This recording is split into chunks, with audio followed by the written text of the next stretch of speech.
ओम नमो भगवते वासुदेवाय।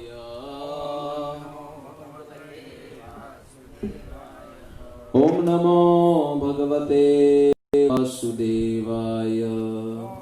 नमो भगवते वासुदेवाय। नारायणं नमस्कृत्य नारायणं नमस्कृत्य नरं चैव नरोत्तमं नरं चैव नरोत्तमं देवीं सरस्वतीं व्यासं ततो जयामुदीरये। नष्टप्रायेषु भद्रेषु नित्यं भागवत सेवया भगवती उत्तमा श्लोके भक्तिना भवति नैष्टिकी। ॐ ज्ञानतिमिरन्धस्य ज्ञानाञ्जनशलाकया चक्षुरुन्मीलितं येन तस्मै श्रीगुरुवे नमः। श्रीचैतन्यमनोभीष्टं स्थापितं येन भूतले स्वयं रूपगदा मह्यं ददाति स्वपदान्तिकं। वन्देऽहं श्रीगुरो श्रीयुतपदकमलं श्रीगुरो न वैष्णवांच श्रीरूपं साग्रजातं सहगण रघुनाथावितं तं सजीवं सावधैतं सावधूतं परिजनसहितं कृष्णचैतन्यदेवं श्रीराधा कृष्णपादान् सहगण ललिता श्रीविशाखालितां च जयितां सुरतपङ्गोर्मम मन्दमतिर्गति मत्सर्वस्य पदाम्भोजो शिशिराधामदनमोहन। नमो महावदान्याय कृष्णप्रेमप्रदायते कृष्णाय कृष्णचैतन्य नाम्ने गौरत्विषे नमः। वंशादकल्पतरुभ्यश्च कृपासिन्धुभ्यैव च पतितानां पावनेभ्यो वैष्णवेभ्यो नमो नमः। जय श्री कृष्ण चैतन्य प्रभु नित्यानंद श्री अद्वैत गदाधर शिवासादि गौर भक्तवृंद। हरे कृष्णा कृष्णा कृष्णा हरे हरे हरे राम राम राम हरे हरे। हरे कृष्णा। तो आप सभी भक्तों का प्रातःकालीन भगवान श्री जगन्नाथ जी की चल रही इस कथा में स्वागत एवं अभिवादन करते हैं और आप सभी भक्तों के चरण कमलों में इस दास का प्रणाम। भगवान के शुद्ध भक्त श्रील प्रभुपाद जी के चरण कमलों में प्रणाम और हमारे आराध्य देव श्री श्री राधा दामोदर जी के चरण कमलों में प्रणाम। देव देव जगन्नाथ भवहरति विनाशनं त्राहि मां पुनरिगाक्षं पतितं भवसागरम्। हरे कृष्ण। तो आज हम भगवान जगन्नाथ जी जहाँ निवास करते हैं उनकी महिमा को श्रवण करेंगे, यानी उत्कल देश जिसको कहते हैं, उड़ीसा या उत्कल देश, जहाँ भगवान नित्य निवास करते हैं और ये उनका नित्य धाम भी है। पद्म पुराण में और भी अन्य पुराणों में इसकी महिमा का वर्णन किया गया है। देखिए, भारतीय संस्कृति की एक विशेषता ये है कि उसमें हर वस्तु की महिमा लिखी गई है ताकि लोग इस कार्य को करने के लिए प्रेरित हो। बाकी और किसी संस्कृति में महिमा का वर्णन मिलेगा नहीं, लेकिन भारतीय संस्कृति में हर चीज का महिमा विस्तार से लिखा गया है।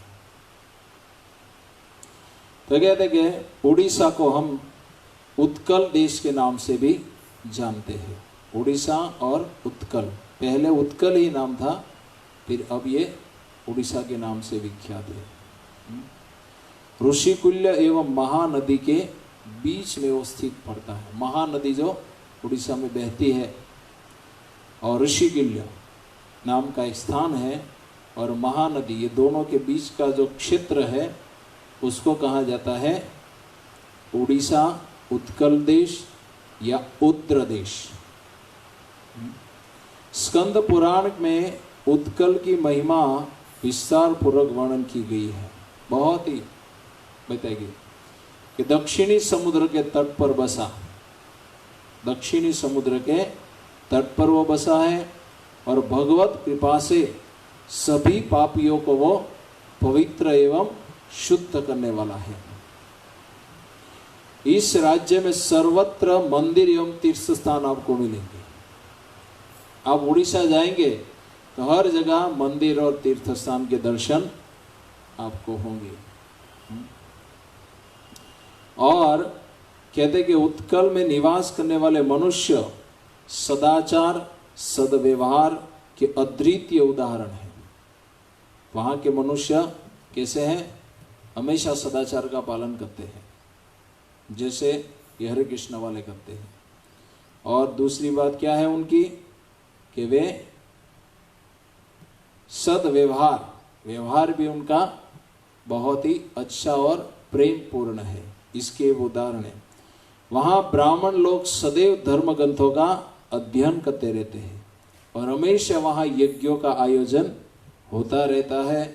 और कहा कि वहां यज्ञ में वेदी पर अध्ययन करके रहते हैं और वहां पर राज्य में 18 प्रकार के ज्ञानों के सागर के रूप में जाना जाता है। 18 प्रकार के ज्ञान के विभाग है और उस ज्ञान के सागर के रूप में वो देश जाना जाता है। और एक भी ये भी कहा गया कि उत्कल देश में हवन कुंड में अग्नि कभी बुझती ही नहीं है, निरंतर यज्ञ चलता ही रहता है। जैसे आज भी आप जाएंगे उड़ीसा में तो हर गांव में जाएंगे तो आप हरिनाम संकीर्तन होता ही रहता है, कोई भी खाली नहीं मिलेगा। कहीं भी जाओ निरंतर आपको हरिनाम संकीर्तन यज्ञ होता हुआ दिखाई देगा। तो ये कलयुग का युग धर्म है। तो आज भी वहां हरिनाम संकीर्तन यज्ञ गांव गांव में होता है। और उस देश के जो वासी है वे बहुत ही दीर्घायु होते हैं, लंबी आयु वाले होते हैं और आशीर्वाद प्राप्त होते हैं। वे भगवान के धाम के हैं इसलिए। और महिलाएं अपने पतियों को हमेशा समर्पित रहती है, पतिव्रता नारियां है वहां की। और धार्मिक, सुंदर, विनम्र एवं सदव्यवहारिणी है, धर्म का आचरण करती है, सुंदर भी है, विनम्र भी है और अपने पति के साथ व्यवहार करने में भी एकदम पटु है कि कैसे उसका मान सम्मान करना चाहिए। भक्त है तो उसको कैसे भक्ति में सहायता करनी चाहिए, इस प्रकार से। मतलब अपने पति के कार्य में वो रोड़ा नहीं बनती है बल्कि उसे सहायता देने वाली होती है। और क्षत्रिय सामान्य जन क्या कहते हैं? सभी प्रजा की रक्षा करने के धर्म का पालन करते हैं कि हमारा कर्तव्य है। राजा यही समझता कि ये उत्कल देश के वासियों की हमें रक्षा करना में और युद्ध करने में वे हमेशा पारंगत होते हैं। और असंख्य यानी वे दक्षिणा देने में बहुत ही उदार होते हैं और हमेशा यज्ञों का आयोजन करते रहते हैं। और वहां के यज्ञ की ज्योति, अग्नि ज्योति कभी शांत होती नहीं है, इतने वे यज्ञ वहां होते रहते हैं। और अतिथि अगर कोई आता है तो उसकी इच्छा के अनुसार वे उन्हें उपहार भी देते हैं। अगर यज्ञ में या किसी घर पर भी कोई अतिथि आ जाता है तो उसकी इच्छा के अनुसार उन्हें भेंट भी दे। और वैश्य लोग जो होते हैं वे कृषि, उद्योग, पशुपालन, गौ रक्षा आदि में अपने कर्तव्यों का पालन करते हैं। और शूद्र जो होते हैं वे उन सभी के यानी गायन में, शिल्पकला में प्रवीण है शूद्र जो, और वे इन सभी लोगों की सेवा हमेशा करते हैं। तो इसी तरह कहते हैं कि प्राचीन काल में ऋतु के चक्र में भी कोई असामान्य नहीं थी और उस समय में वर्षा नहीं होती थी। यानी राम राज्य के जैसा ये प्रदेश है। ऋतुओं में कोई परिवर्तन ऐसा नहीं है कि गर्मी का महीना और बारिश आने लगे, ऐसा नहीं है। ठंडी का महीना है तो अचानक गर्मी बढ़ जाएगी। जो ऋतु है वही ऋतु चलेगी, उसमें दूसरी ऋतु नहीं आएगी। और बारिश उतनी ही होगी जितनी जरूरत है, और वो बारिश ऐसी होगी कि अनंत मात्रा में खाद्य वस्तुएं पैदा करेगी। ऐसी बारिश होती है। जैसे भगवान में इस बारिश का नाम भगवत गीता में बताए पर्जन्य नाम की बारिश जब होती है तब अन्न प्रचुर मात्रा में और पौष्टिक उत्पन्न होता है।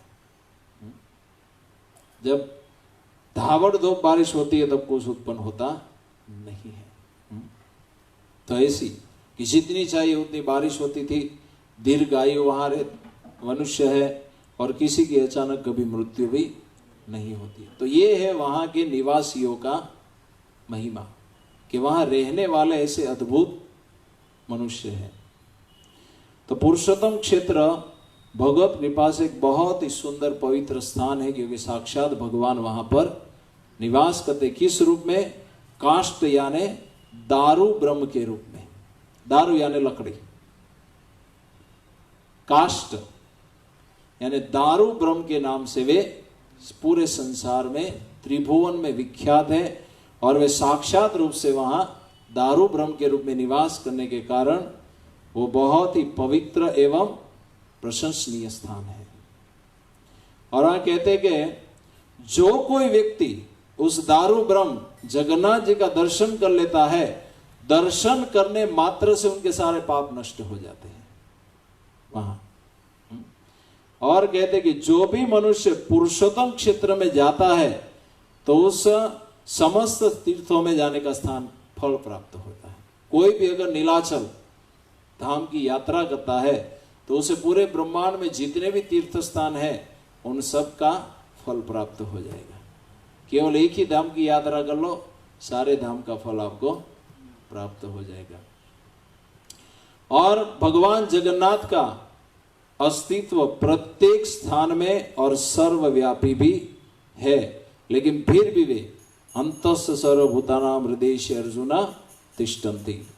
हर एक जीवात्मा के हृदय में भी है और ब्रह्म के रूप में कण कण में उनका निवास है, लेकिन फिर भी वो स्वयं रूप से साक्षात रूप में वे कहाँ निवास करते हैं?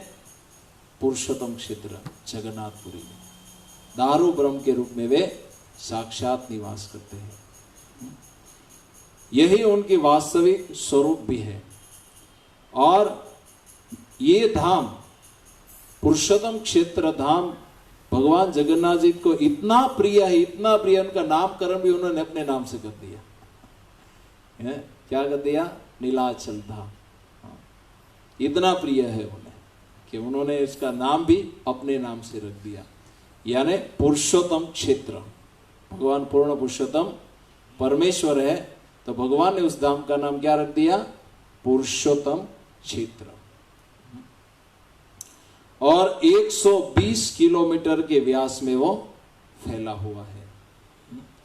और समुद्र, यह स्थान समुद्र के द्वारा निर्मित है, यानी चारों ओर समुद्र से घिरा हुआ है।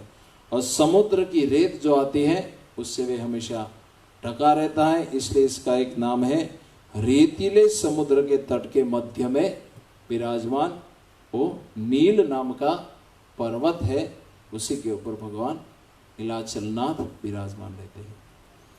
एक बार जब पृथ्वी ब्रह्मांड में हलचल होने के कारण, उल्कापात आदि कुछ होने के कारण पृथ्वी अपने स्थान से ओझल होकर, अदृश्य होकर कहा? नीचे चली गई रसातल पानी में। और उसका उद्धार करने के लिए भगवान ने एक वराह का अवतार लिया और वहां से पानी में डूबी हुई पृथ्वी को भगवान ऊपर लाए और उन्होंने वहां पर स्थापित किया, जहां पर थी बीच में लाकर। और कहते हैं कि तब ब्रह्मा जी ने तीर्थों एवं पवित्र नदियों का सृजन किया। जब भगवान ने इस तरह पृथ्वी को स्थापित किया तब स्वयं ब्रह्मा जी ने बहुत सारे तीर्थों का और नदियों का सर्जन किया। और कहते कि इस ग्रह पर निवास करने वाले समस्त चर अचर जीवों को गंभीर एवं दुख दिशा के बारे में सोचा, जो निरंतर 3 प्रकार के व्याधियों से ग्रसित रहते हैं। ब्रह्मा जी ने देखा कि जो पृथ्वीवासी जीवात्माएं हैं, चर या अचर, हमारी तरह चलने वाले हो या पेड़ की तरह एक स्थान पर रहने वाले हो, जीवित या निर्जीव, सभी जीवों में देखा गया कि जन्म, मृत्यु, जरा, व्याधि, ये 4 प्रकार के कष्ट है। आदि दैविक, आदि भौतिक और आदि आध्यात्मिक, ये 3 प्रकार के क्लेश हमेशा भोगते रहते हैं। इसलिए हम पृथ्वीवासियों के भलाई के लिए, उनका हित करने के लिए, उनको सुखी करने के लिए ब्रह्मा जी ने साक्षात मोक्षदाता भगवान मुकुंद यानी विष्णु से प्रार्थना की हमारे उद्धार के लिए। ये लोग कब सुखी होंगे? प्रार्थना क्या की? तो ब्रह्मा जी ने प्रार्थना करते हुए भगवान विष्णु से साक्षात प्रकट हो गए। जब ब्रह्मा जी ने प्रार्थना की तो साक्षात भगवान विष्णु शंख चक्र पद्म गदाधर चतुर्भुज भगवान विष्णु उसके सामने प्रकट हो गए और मेघ के समान वे नीला उनका दिव्य शरीर था और शंख चक्र गदा और पद्म वो धारण किए हुए थे और गरुड़ के ऊपर बैठे हुए थे। शंख चक्र और गदा चारों हाथों में थे और गरुड़ के ऊपर बैठे थे। और भगवान विष्णु ने इस तरह ब्रह्मा जी से कहा, क्या कहा? तो कहते कि मैं आपको एक बहुत ही सुंदर और सरल उपाय बताता हूं जिससे आपकी अभिलाषा पूर्ण होगी। क्या अभिलाषा थी?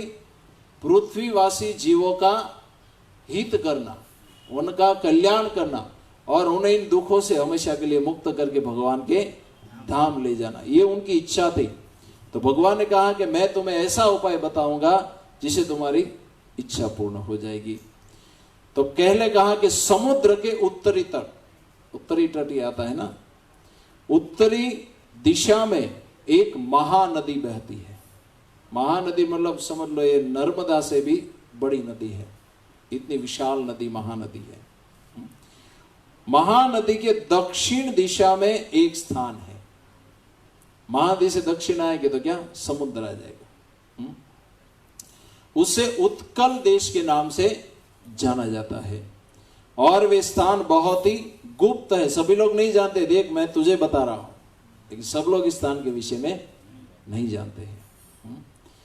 और सामान्य जन के विषय में भी कुछ भी नहीं जानते। सामान्य लोग भी इसके विषय में नहीं जानते हैं। जब देवता नहीं जानते तो हम लोग कैसे जान पाएंगे? हाँ, तो इसलिए मैं वही पुरुषोत्तम रूप में वहां निवास करता हूं।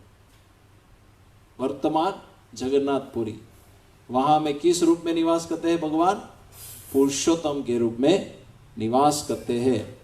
और क्षीर अक्षीर यानी ये जो स्थान मैं बता रहा हूं तुम्हें, वो सर्जन और विसर्जन दोनों से परे है। यानी तुम जो सृष्टि बनाते हो उन सभी नियमों से वो परे है। तुम जब सर्जन होते तो धाम नहीं बनता है, तुम जब विसर्जन करते हो तो धाम प्रलय के समय भी नष्ट नहीं होता है, वो नित्य है। इसे सर्जन और विसर्जन की प्रक्रिया से वो परे है। यानी वो दिव्य वैकुंठ ही है इस पृथ्वी में।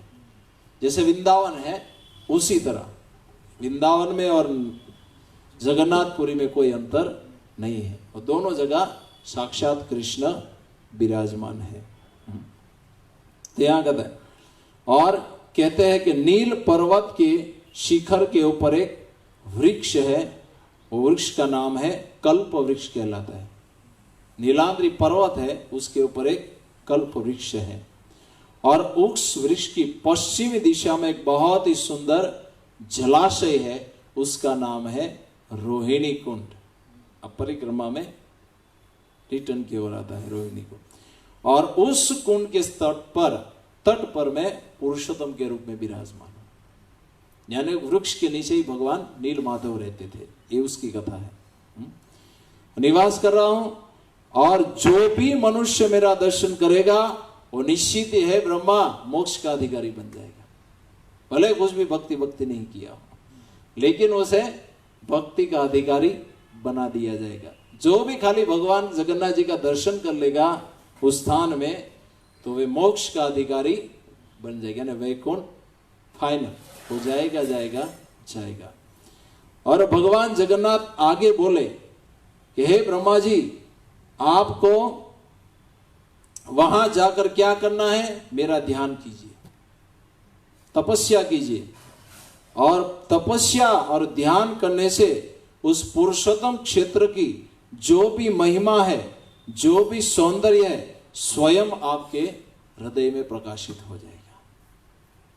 एक विशेष महिमा है, और सारे वैदिक साहित्य में जो छुपी हुई महिमा है वो सारी तुम्हारे हृदय में प्रकाशित हो जाएगी। जैसे कोई गुरु की आज्ञा के अनुसार इस महामंत्र का जो जप करता है ध्यान पूर्वक, तो उसके हृदय में भी वो सारे तत्व और दिव्य ज्ञान प्रकाशित हो जाता है। गुरु के पास जो मंत्र है वो साधक के हृदय में दिव्य ज्ञान को प्रकाशित कर देता है, यानी जिसे वो आत्मसात कर सके। और कहा कि मेरी भक्ति के बिना उस धाम के विषय में कोई नहीं जान सकता।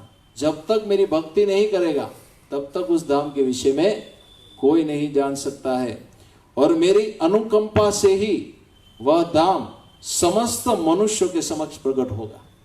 आज छिपा हुआ है, लेकिन जब तुम प्रार्थना करोगे, ध्यान करोगे, तुम्हारे हृदय में वो महिमा प्रकट होगी। उसके बाद मेरी अनुकंपा से वो दिव्य धाम सभी मनुष्यों के सामने प्रकट होगा और सभी के लिए सुलभ बन जाएगा। ऐसा भगवान ने कहा। और कहा कि कोई भी मनुष्य एक पल के बराबर समय भी अगर इस धाम में व्यतीत करेगा तो उसे अश्वमेघ यज्ञ के समान फल प्राप्त।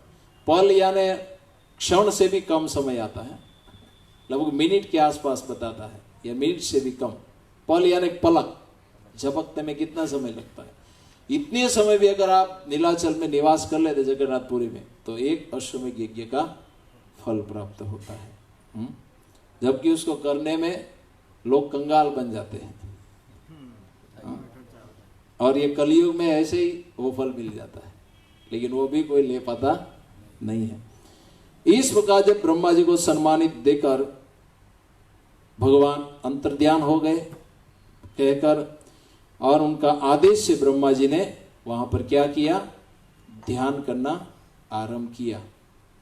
और जब ये ध्यान किया तो स्वाभाविक सारी महिमा और धाम प्रकट हो गया। ये सुनकर पृथ्वी लोक से यमराज जी आए। सही मणिपुरी से कहाँ आए, यहाँ पृथ्वी लोक में नीलाचल धाम में वो आए। और कहा अत्यंत चिंतित हो गए, भगवान जितने भी आपसे उन्मुख जीव है, अगर वे मुक्ति के रूप सभी प्राणी आपको दर्शन देंगे, अगर सभी आपका दर्शन करेंगे, तो जो आपसे उन्मुख है, हमेशा भोग और पाप में रत है, अभी शुद्ध भी नहीं हुए, वे सारी आत्माएं मोक्ष प्राप्त कर लेगी और मेरा पद महत्वहीन हो जाएगा। उनको चिंता हो जाए कि हमारी दुकान बंद हो जाएगी। ब्रह्मा जी, यमराज जी को ये चिंता है कि अगर ये धाम प्रकट हुआ और महिमा सुनकर लोग यहाँ आने लगे तो स्वाभाविक मोक्ष के अधिकारी, इनका क्या मोक्ष अधिकारी के फिर वो नरक नहीं जाएगा, चाहे वो पाप करे पुण्य करे कुछ भी करे, लेकिन वो नरक जाएगा नहीं, जाएगा वो भगवान के धाम में, भले एक जन्म में 2 जन्म जितना भी लगे। तो यमराज जी चिंता में पड़ गए कि ये क्या होगा, तो हमारी दुकान तो बंद हो जाएगी। तब भगवान ने कहा और मेरा महिमा भी नहीं रहेगा, ये पद भी कुछ काम का नहीं रहेगा जो जीवों को शुद्ध करने के लिए कहा गया। तो कहा जाएगा तो वे नीलाचल धाम आए और भगवान नारायण की तपस्या की। यमराज जी ने तपस्या की भगवान के आदेश से, और विराजमान से लक्ष्मी देवी को यमराज जी ने उत्तर देते हुए कहा, महिमा पूछी थी कि मुझे महिमा बताइए। तो तपस्या की, और तपस्या के बाद स्वयं लक्ष्मी जी ने यमराज जी को इस धाम की महिमा बताई। लक्ष्मी जी से उत्तर देने का संकेत किया कि लक्ष्मी जी ने कहा कि आप उसको बताओ कि हमारे धाम की महिमा क्या है। और बिना तपस्या के देखिए यहाँ कुछ भी नहीं मिलेगा। ब्रह्मा जी को भी जानना था तो उन्हें क्या करनी पड़ी? तपस्या। तो तपस्या से ही व्यक्ति शुद्ध होता है और भगवान उसे प्राप्त होते हैं। कलयुग में कितनी तपस्या करनी है? 4 नियम और 16 माला बस। ये बहुत बड़ी। मान लो कोई नशे के बिना जी नहीं सकता, ऐसा व्यक्ति अगर भगवान के लिए नशे का त्याग करता है तो मान लेना वो विश्वामित्र के जैसा तपस्वी है और उनको चरण कमलों में दंडवत प्रणाम करना चाहिए। इतना बड़ा तपस्वी कहाँ गया है? कलयुग में अगर इतना कर ले तो भी बहुत है, क्योंकि इस 4 नियम को छोड़कर और कोई तपस्या तो कर ही नहीं सकते। जैसे इससे आगे है मंगला आरती करना, एक स्थान पर बहकर मन लगाकर ध्यान पूर्वक जप करना, एकादशी आदि व्रतों का कठोरता से पालन करना, ये बहुत सारी तपस्या है। लेकिन ये कम से कम ये तो करे तो अभी भगवान मान लेते कि ये बहुत बड़ा तपस्वी है। और क्या कहा जाए? तो कहता है कि तपस्या से ही दिव्य ज्ञान प्राप्त होता है, तपस्या करने से ही भगवान प्रकट होते हैं और तपस्या से ही हमारा हृदय निर्मल एवं शुद्ध होता है। और फिर आगे कहता है, लक्ष्मी जी ने कहा कि हे सूर्य नंदन यमराज जी, पुरुषोत्तम क्षेत्र का त्याग करना किसी भी प्रकार के लिए संभव नहीं है। हमारे लिए इस धाम का त्याग करना संभव नहीं है। इस भूमि पर कोई भी प्राणी कर्म फल के अनुसार दंड नहीं पाता है। जो भी उत्कल देश में या पुरुषोत्तम क्षेत्र में निवास करता है वो कर्म फल के अनुसार दंड नहीं भोगता है। जैसे हम यहाँ कर्म करेंगे तो फल अच्छा करेंगे तो अच्छा, बुरा करेंगे तो बुरा, लेकिन वहां वो नियम चलता नहीं है। इसलिए कहते हैं, और वहां निवास करने वाला प्रत्येक प्राणी, चाहे मनुष्य हो, चाहे पक्षी हो या कोई जीव जंतु, कोई भी हो, वे हमेशा सभी प्रकार के पाप कर्मों से मुक्त रहते हैं। अगर वहां कोई मछली खाते हुए दिखाई देता है फिर भी वो पाप नहीं, वहां का निवासी। ये नहीं कि देखो यहाँ रहकर मछली खा रहा है, लेकिन यह लक्ष्मी जी कह रही कि वो सभी पाप कर्मों से मुक्त है। इसलिए तो भगवान के धाम में उनको जन्म मिला है। कोई सामान्य व्यक्ति को भगवान के धाम में जन्म नहीं दिया जाता है। इसलिए कहते हैं कि अपने कर्तव्य का पालन अन्यत्र कहीं भी करे किंतु कदापि नहीं। इसलिए कहा कि आप जो दंड देने का जीवों का कर्तव्य का पालन है, आपका जीवों को दंड देने का जो आपका कर्तव्य है वो इस धाम में नहीं चलेगा, आप और कहीं जाकर उसका पालन करें। लेकिन इस धाम में जो भी आ गया वो आपके अधिकार से मुक्त हो गया।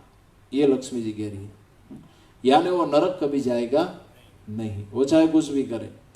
इसलिए प्रपितामह ब्रह्मा जी इस पुण्य धाम की महिमा से परिचित कर और गदाधर की तपस्या कर। इसलिए देखो ब्रह्मा जी इस धाम की इतनी महिमा को जानकर क्या कर रहे हैं? तपस्या कर रहे हैं। तो फिर यमराज जी ने विनम्रता पूर्वक कहा कि हे पूर्व पूज्या देवी, जो कुछ भी आपने कहा वो मैं स्वीकार करता हूं। लक्ष्मी जी ने साफ साफ कहा कि आपका जो दंड देने का कर्तव्य है वो इस धाम में डंडा नहीं चलेगा, इससे बाहर जो भी है उसको वो करना है करो, लेकिन हमारे घर में आपका डंडा चलेगा नहीं। वो चाहे मछली खाए, कुछ भी करे, कुछ भी करो, पान खाकर भी हमारी सेवा कर सकता है। वो पंडा लोग मच्छी भी खाते हैं, हाँ कुछ भी खाते हैं, लेकिन वो क्योंकि सारे नियम से परे है। वहां एकादशी कोई नहीं पालन करता है, फिर भी उन्हें पाप नहीं लगता है। अगर हम जाकर वहां तोड़ेंगे तो हमें दंड मिलेगा। लेकिन जगन्नाथपुरी के वासी कोई एकादशी का पालन नहीं करते। तो इस तरह क्या कहता के तो कहा कि मैं स्वीकार करता हूं प्रभु की इच्छा से ही अंतिम जी की, क्योंकि आपकी इच्छा से ही सब चलता है, आपकी इच्छा से स्वर्ग नरक आदि सर्जन होता है, आपकी इच्छा से सब विनष्ट होता है, आपकी इच्छा से कोई आपके धाम में जाता है, कोई यहाँ आता है।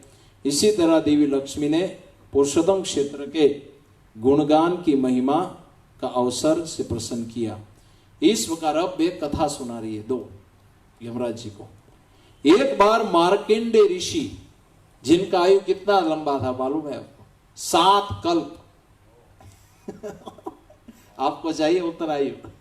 कलयुग में अगर किसी को बोला कि आपको तो लेगा ही नहीं हो, क्या करेगा ये? 7 कल्प, सोचो 7 कल्प का आयु था। तो जब ब्रह्मा जी का रात होता तो प्रलय तो होता ही है, महाप्रलय। तो उस प्रलय में बहुत ही भयंकर पानी समंदर का उछल रहा था, ऊपर से बहुत ही भयंकर बारिश हो रही थी। और वे तो इतनी लंबे आयु थे, उनका मृत्यु तो नहीं हुआ। तो वे मार्कंडेय जी उस पानी में गोता लगा रहे, तैर रहे थे, और पानी की झापट लगने के कारण उन्होंने बहुत ही कष्ट हो रहा है, क्योंकि शरीर तो बहुत ही है, चाहे 100 साल जिए या 500 साल या 1000 साल, लेकिन जो प्रकृति का कष्ट है वो तो भोगना ही पड़ेगा, वो तो आएगा, उससे तो मुक्त होंगे ही नहीं जब दिव्य शरीर मिलेगा नहीं। तो इसी तरह जब वे पानी में गोता लगाते लगाते उन्होंने एक स्थान देखा जहां प्रलय का जल नहीं था। एक पर्वत देखा जहां प्रलय का नहीं था, और उस भूमि के स्तर से अधिक ऊंचा था। ये भूमि थी पृथ्वी, उससे बहुत ऊपर था वो, और इस विशाल वट वृक्ष पे खड़ा था वो, उसके ऊपर एक बहुत ही बड़ा वृक्ष खड़ा था। और ये देखकर मार्कंडेय ऋषि स्तब्ध रह गए। अद्भुत है, एक ही वृक्ष है जो इस प्रलय से प्रभावित नहीं था, एक ही वो थोड़ा स्थान था जहां पानी बिल्कुल नहीं था, भूमि एकदम साफ साफ थी। इसी तरह मुझे और कहा कि और अचानक आवाज आई कि मेरे निकट आओ, हे मार्कंडेय घबराओ मत, मेरे निकट आओ। ये आवाज सुनकर कौन मुझे बुला रहा है? मार्कंडेय आश्चर्यचकित पड़ गए, कौन मुझे बुला रहा है? तब मार्कंडेय जी ने देखा तो साक्षात भगवान लक्ष्मी नारायण वहां प्रकट हुए, और उन्होंने साक्षात दंडवत प्रणाम किया भगवान को। और भगवान अपने भक्त ऋषि नारद मार्कंडेय से कहा कि मेरा तत्व तुम नहीं जानते हो, इसलिए तुम्हें नारकीय कष्ट भोगना पड़ रहा है। देखिए मार्कंडेय इतनी लंबी आयुष्य ले, लेकिन फिर भी वो भगवान को पूर्ण रूप से नहीं जान पाए थे। तो ये आयुष्य क्या काम का? हाँ, इतना लंबा आयु है, लेकिन फिर भी अगर भजन साधन नहीं किया तो वो भगवान को अगर नहीं जान पाए तो वो आयु किसी काम का नहीं है, अंत में वो कष्ट ही कष्ट देने वाला होगा।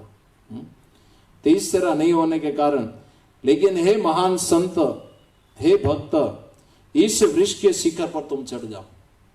जो वट वृक्ष था वहां कहा कि इसके ऊपर चढ़ जाओ, और एक वट के पत्ते के ऊपर मेरा बाल स्वरूप विराजमान है, और वहां तुम चले जाओ। वटस्य पत्र शपुटे शयानम बाल मुकुंद मनसा स्मरामि। गोविंद स्तोत्र में कि वट के जब प्रलय होता है तब भगवान एक बाल कृष्ण का स्वरूप लेकर एक पत्ते के ऊपर शयन करते हैं, और वे प्रलय में तैरता रहता है।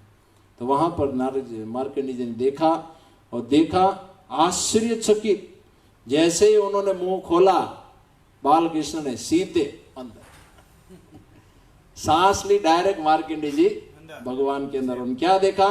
समस्त ग्रह मंडल देखा, उपग्रहों को देखा, ब्रह्मदेव, दिक्पाल, सिद्ध पुरुष, गंधर्व, राक्षस, मुनिया, देवर्षि, सागर, सभी तीर्थ, सभी नदियां, पर्वत के साथ साथ देवी देवता, यानी पूरा ब्रह्मांड एक इतने से बच्चे के गर्भ में देख लिया। ये है भगवान की ऐश्वर्य। एक छोटा सा बच्चा एक वट के पत्ते के वो सोया हुआ है, उसके गर्भ में जब उदर में जब मार्कंडेय जी गए तो उन्होंने पूरा ब्रह्मांड उसी के अंदर देखा, जैसे यशोदा जी ने देखा था वैसे ही। और प्रत्येक वस्तु को देखकर वे बाल रूप शरीर अंदर स्थित घाटी में यात्रा की। वहां उन्होंने यात्रा भी किया सारे धामों की ओर। इसी तरह मार्कंडेय जी जब देखा तो महर्षि मार्कंडेय जी ऊपर देखकर विष्णु ने कहा स्थिर और निकल आए। यहाँ ने घाटी से जब भ्रमण करते करते जब भगवान की नाभि यहाँ आए तो फिर वो बाहर आ गए। और जैसे ही बाहर निकल तो उन्होंने लक्ष्मी नारायण को वही दृश्य देखा, वही प्रलय भी चल रहा था। देखकर भगवान विष्णु ने मार्कंडेय जी से कहा कि आप इस सत्य से परिचय होना चाहिए कि आश्चर्यजनक स्थल मेरा अनादि धाम है। जहां आप खड़े हैं वो कोई भौतिक संसार का भूमि नहीं है, ये मेरा अनादि चिन्मय वैकुंठ धाम में आप खड़े हैं। इसलिए यहाँ पृथ्वी संसार का कोई भी वस्तु यहाँ प्रभावित नहीं कर सकता और ये ध्वंस भी नहीं होता है कभी भी, और भौतिक बंधन भी यहाँ नहीं लगता है। 3 प्रकार के क्लेश और 4 प्रकार के दुख भी यहाँ नहीं लगते हैं। इसी तरह तो यहाँ पर बंधन में लगता, इसी तरह विश्वास करते हुए यहाँ उपस्थित हो और मेरे धाम में प्रवेश करेगा। इस भौतिक संसार में पुनः कभी वो लौटेगा नहीं। तो इसी तरह मैं यहाँ निवास करता हूं, इस विश्वास के साथ जो मेरे धाम में प्रवेश करता है वो व्यक्ति नहीं लौटेगा। बाकी कहता है कि ये तो जगन्नाथ में क्या ट्रैफिक जाम लगा रहता है, पंडालों साले लूटते रहते, ऐसे लोगों को वो सुविधा दी क्योंकि उन्हें श्रद्धा ही नहीं है ये साक्षात भगवान है और ये सभी पुजारी भगवान के पार्षद भक्त है। ऐसी श्रद्धा उनमें नहीं है। श्रद्धाहीन लोगों को ये फैसिलिटी नहीं दी जाती है। तो इसी तरह का, और भगवान ने उत्तर दिया कि मैं प्रलय काल तक यहां रहूंगा और उसके पश्चात आपके लिए सुंदर स्थान का सृजन करूंगा। जब तक प्रलय चलेगा तब तक मैं यहां रहूंगा और उसके बाद में आपके लिए एक बहुत ही सुंदर स्थान का निर्माण करूंगा। और वो स्थान है वहां शांतिपूर्वक रहकर भगवान शिव की तपस्या करके आप काल से मृत्यु से परे हो जाएंगे। इसलिए जिस शिव जी की तपस्या की थी मार्कंडेय जी ने, उसका नाम है मार्कंडेश्वर महादेव। आज भी वो नीलाचल में विराजमान है। और दूसरी कथा है पुंडरीक एवं अम्बरीश। ये दो, एक ब्राह्मण था पुंडरीक और अम्बरीश वो क्षत्रिय था। बहुत ही अच्छे परिवार और संस्कारी परिवार में जन्म हुआ था, लेकिन कुसंग के कारण वे पापी, दुराचारी और पतित हो चुके थे, शूद्र से भी नीचे गिर चुके थे। इसलिए यहां ये भी एक देखने की और समझने की बात है कि परिवार अच्छा है, संस्कार की जरूरी नहीं कि बेटा ऐसा ही बनेगा। वो तो संग कैसा मिलेगा उसके ऊपर उसका जीवन चरित्र निर्माण होगा। हिरण्यकशिपु जैसे असुर के घर भी प्रहलाद संग के कारण महाभागवत बन सकता है। इसी तरह तो बच्चे का चरित्र का निर्माण उसके संग और संस्कार से निर्मित होता है। तो इन दोनों को संस्कार नहीं मिला था, परिवार अच्छा था, लेकिन कुसंग के कारण वे पतित हो गए। तो मुख्य है कि संग कैसा दिया जाता है और माता पिता अपने बच्चों की परवरिश कैसे करते हैं। अच्छा परिवार तो जरूरी नहीं भक्त के घर भक्त ही बनेगा, असुर भी बन सकता है और असुर के घर प्रहलाद जैसा महाभागवत भी बन सकता है क्योंकि नारद जी का संग मिल गया। इसी तरह तो संग के कारण बढ़ गए और उन्होंने इतने पाप किए कि शास्त्र में भी उसका वर्णन नहीं मिलेगा। इतना भयंकर जगह मदाई जितना पाप किया था उन्होंने। और एक दिन वे धन कमाने की इच्छा से निश्चित होकर इधर उधर भटकते थे। इसी तरह वे घूमते घूमते एक धार्मिक स्थान पर आ गए जहां बहुत सारे ब्राह्मण लोग यज्ञ कर रहे थे और उस यज्ञ में ब्राह्मण जो मंत्र का ध्वनि कर रहे हैं वो ध्वनि उन्होंने सुना और उस यज्ञ के उठता हुआ वो धुआं भी उसके अंदर है, जिससे उनका मन और उनका हृदय पवित्र हो गया। यानी शुद्ध ब्राह्मणों के द्वारा उच्चारित वेद मंत्रों की ध्वनि जब उनके कर्णों से हृदय में गई तो उनके सारे पाप को नष्ट कर दिया और उनका हृदय शुद्ध हो गया और उनकी भावना भी शुद्ध हो गई। और इस प्रकार पश्चाताप करते हुए अम्बरीश और पुंडरीक दोनों उस ब्राह्मणों के पास गए और निवेदन करने लगे कि हमने इतना पाप किया है कि शास्त्र भी हमारे पाप का उपाय नहीं बता सकता। कि हम इस दंड से कैसे बच सकते हैं, उस दंड का उपाय शास्त्र में भी नहीं मिलेगा आपको। इतना भयंकर पाप हमने किया है। जैसे हमने कहा ना, हरत्वम पापानाम वित्तम यादव। तो जिनका हृदय शुद्ध हो जाता है, किसी महात्मा की कृपा होती है, तब व्यक्ति समझता है कि मैं कितना बड़ा पापी और दुराचारी हूं। ये हृदय से रियलाइजेशन होने लगता है।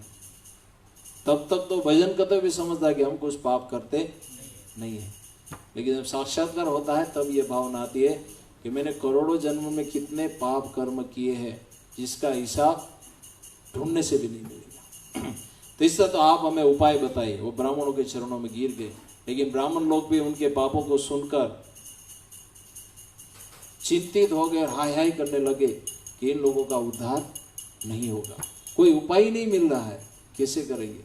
जैसे गोस्वामी जी ने कल कहा था ना कि अगर मेरा नाम पड़ जाए तो नरक भी मेरे नाम से चिढ़ जाता है, तो फिर मेरा उपाय कहाँ मिलेगा शुद्ध होने का। नाम लेते हुए भी मेरे पाप नहीं जा रहे हैं, कितना जत्था बनाया हुआ है। दुर्देवम दिशम जनिना अनुराग, ऐसा ही उनका हालत था। लेकिन उस ब्राह्मण में एक महाभागवत वैष्णव था, और उन्होंने कहा कि आप लोग क्या यहां से महानदी के तट पर एक स्थान है पुरुषोत्तम क्षेत्र, वहां चले जाइए, और उस धाम में भगवान का दर्शन करने से आप सारे पाप और पाप के दंड से मुक्त होकर भगवान के धाम के अधिकारी बन जाइए। जब ये कहा, ये लोग वहां आए और साक्षात श्री मंदिर जगन्नाथ जी के मंदिर के गेट पर ही उन्होंने दंडवत प्रणाम किया, और फिर प्रणाम साष्टांग बने, किंतु वे विग्रह के दर्शन प्राप्त नहीं हुए। भगवान जगन्नाथ दारू ब्रह्म का उन्हें दर्शन प्राप्त नहीं हुआ, और चिंतित होकर अनियंत्रित भाव से उनके हृदय धड़कने लगे। और पुंडरीक एवं अमरीश दोनों ने प्रण लिया कि उन्हें जब तक भगवान दर्शन नहीं देंगे तब तक वे उपवास करेंगे। देखिए, एक साधुओं की कृपा कितना परिवर्तन कर देती है। कुछ ही दिनों में इतना आ गया, जो केवल लूटपाट और मारने का ही काम करते थे, वे दोनों ये कह रहे हैं कि जब तक भगवान दर्शन देंगे तब तक हम क्या करेंगे, उपवास करेंगे। देखिए भावना कितनी। ये था, इसलिए सुध गोस्वामी में लगे कि गंगा तो बहुत समय बाद पवित्र करती है, लेकिन तुम्हारा दर्शन पवित्र करे यही गुण, कि महात्माओं का दर्शन ही व्यक्ति को शुद्ध बना देता है, यानी भक्ति की भावना प्रकट कर देता है। लेकिन गंगा में बहुत लंबे काल बाद स्नान करने के बाद व्यक्ति शुद्ध होता है, लेकिन महात्मा ऐसा शुद्ध करते कि फिर वो बिगड़ेगा ही नहीं।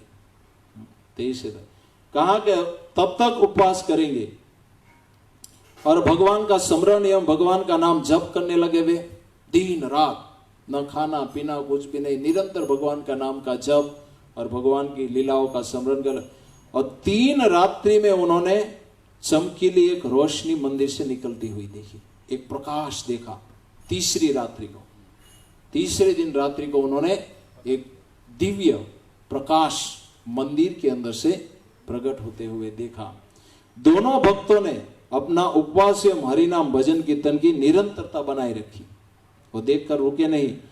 और 7वीं रात्रि में साक्षात भगवान जगन्नाथ मंदिर से बाहर आकर उनको दर्शन दिया। ये है। इसी तरह 7वीं रात्रि को उन्होंने साक्षात, क्योंकि प्रण लिया था कि जब तक दर्शन नहीं देंगे तब तक उपवास रहेंगे, या तो मर जाएंगे या भगवान का दर्शन करेंगे। तो ऐसा निश्चय होता तो भगवान का दर्शन देना ही पड़ेगा, वरना आरोप भगवान के बढ़ गए। देखो उन्होंने उपवास किया फिर भी भगवान ने दर्शन नहीं दिया, तो नाम किसका खराब होगा, भगवान का। महिमा किसकी घटेगी, भगवान की भक्ति की। इसलिए भगवान कभी भी अपनी भक्ति की महिमा गिरने नहीं देते हैं। इसलिए उन्हें हर तरह से, चाहे वो अपना कुछ भी नुकसान कर लेते हैं, लेकिन अपने भक्तों का नुकसान कभी नहीं होने देते। इसी तरह पूर्ण परमानंद को प्राप्त करते हुए पुंडरीक एवं अमरीश, ये दोनों भक्त जगन्नाथपुरी में भगवान जगन्नाथ की सेवा करने लगे, और अंत समय तक उन्होंने पूरा जीवन पुरुषोत्तम क्षेत्र में भगवान दारू ब्रह्म पुरुषोत्तम की सेवा करते हुए व्यतीत किया। ये है महिमा। केवल उस स्थान में ये दोनों, मार्कंडेय जी का प्रलय काल से बचत हो गया और वे दीर्घायु को प्राप्त हो गए और उन्होंने मृत्यु से भी जन्म दिया। और ये दोनों इतने पापी थे, फिर भी उन्हें भगवान का दर्शन हुआ और वे भगवान के धाम के अधिकारी बन गए। तो ये है पुरुषोत्तम क्षेत्र यानी भगवान के धाम की महिमा, जहाँ भगवान नित्य निराजमान रहते हैं। अगर कोई यहाँ बैठे बैठे स्मरण कर लेना तो भी वो सारे पाप से मुक्त हो जाता है, खाली नीलाचल धाम का, भगवान के धाम का स्मरण करने मात्र से। और कल से हम इस धाम में रहने वाले भगवान जगन्नाथ और उनके भक्तों की कथाओं को सुनेंगे। हरे कृष्णा कृष्णा कृष्णा हरे हरे, हरे राम राम राम हरे हरे। श्री नीलाचल धाम की, पुरुषोत्तम क्षेत्र की, श्री जगन्नाथ बलदेव सुभद्रा मैया की, श्रील प्रभुपाद की, निताई गौर हरि प्रेमानंद।